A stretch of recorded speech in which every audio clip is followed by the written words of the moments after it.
Hey everybody, just made an updated video for AP Gov, update with what the College Board has come out and said about AP testing. So this one's for AP Econ. Okay, so I'm going to go over some general AP testing stuff first, and then I'll talk more specifically about AP Micro and AP Macro testing. So I'm also going to send you a link with this information. So traditional face-to-face exams are not going to take place. Okay, so AP exams will not take place at school. They will be at home. Okay, they're working on exactly what that's going to look like. When I know, I will give you more information. What we do know is there will be 2 different testing dates. So those of you who want to take it sooner, get it out of the way because the content's still fresh in your mind, you can do that. I'm not sure when that date's going to be. I'm thinking maybe mid to late May, maybe a little bit later than they would normally give the AP exam. And then there'll be a later date if you want more time to practice. Okay. April 3rd, they're going to give us those dates and they're going to give us more updated information.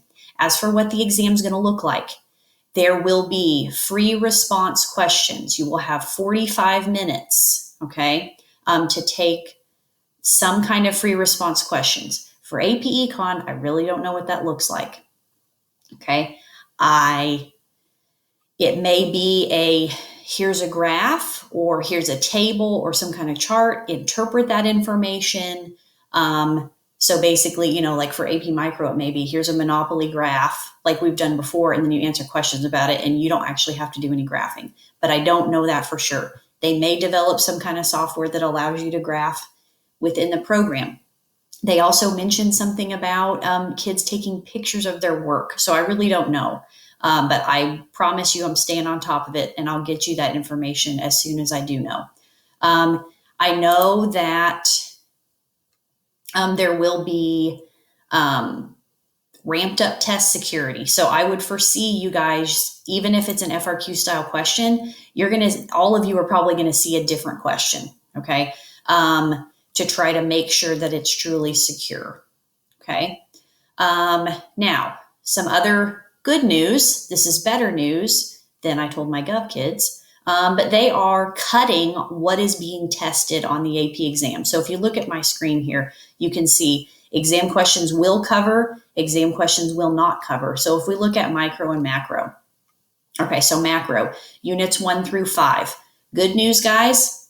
I've taught you 1, 2, and 3. We've got 4 left. 5, I have already embedded in your learning. So you have already learned 5. 5 is the Phillips curve. It's crowding out. It's government debt, like the problems with fiscal policy. So a lot of that stuff that we just went over. So you already have 5.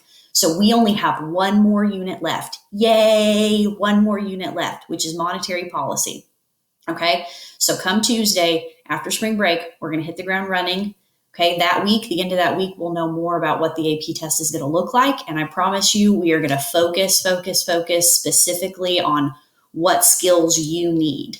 Okay, so it looks like there's no multiple choice questions. Okay, so we're probably going to focus more on the content, learning the actual content, and then whatever style of FRQ they tell us to expect. And then if you notice, Unit 6 is not on the test. Unit 6 is foreign exchange, okay? I've talked to you a little bit about it, but we haven't covered it yet. Don't worry about it. Throw it out the window, okay? We're going to focus on monetary policy. For micro, okay, so some good news there too. Thankfully, we're done with micro. We've already covered it all, so you're good, but they're going to cut Unit 6 out. Unit 6 is negative externalities, positive externalities, so all of that government failure stuff, public goods, stuff like that. So when it comes time to review and we kind of start cramming for the exam, you don't have to, that's 1 less unit you have to worry about. So really focus, supply and demand, PPC curve, comparative and absolute advantage. We know that stuff's going to be on both exams. Okay. So there's a little bit of good news. 1 unit left, guys. We can do this. Once we wrap up that 1 unit, then it'll just be review. Okay. If you have questions about any of these updates, I know I'm giving you a lot of information. I'm going to send you a link, and then you can also feel free to ask me any questions. Okay. As for D-Day work, remember that D-Day is the end of today at 5 p.m. today. It's a little bit longer than I would normally give you in class. Okay. So keep those pictures coming. Remember to take a selfie with your work and then close up pictures so that I can see it to grade it. And I'm getting that in as soon as I can. Okay. Also, do not forget to do the work on AP Classroom that we've done this week. So those crash courses, the multiple choice questions in that Google form. Let me know if you have questions about any of that stuff. Okay. So keep it coming. Email is really the best way to send me your work. I can grade it faster that way. But if you can't, that's okay. Send it through Remind. Try to send everything in one email. That makes it a little bit easier on me. If you can. Again, keep the questions coming. Let's try to have a restful spring break. I know that it's crazy out there, but just try to stay calm and we'll get through this. And we'll hit the ground running on the Monday or the Tuesday after we come back from spring break.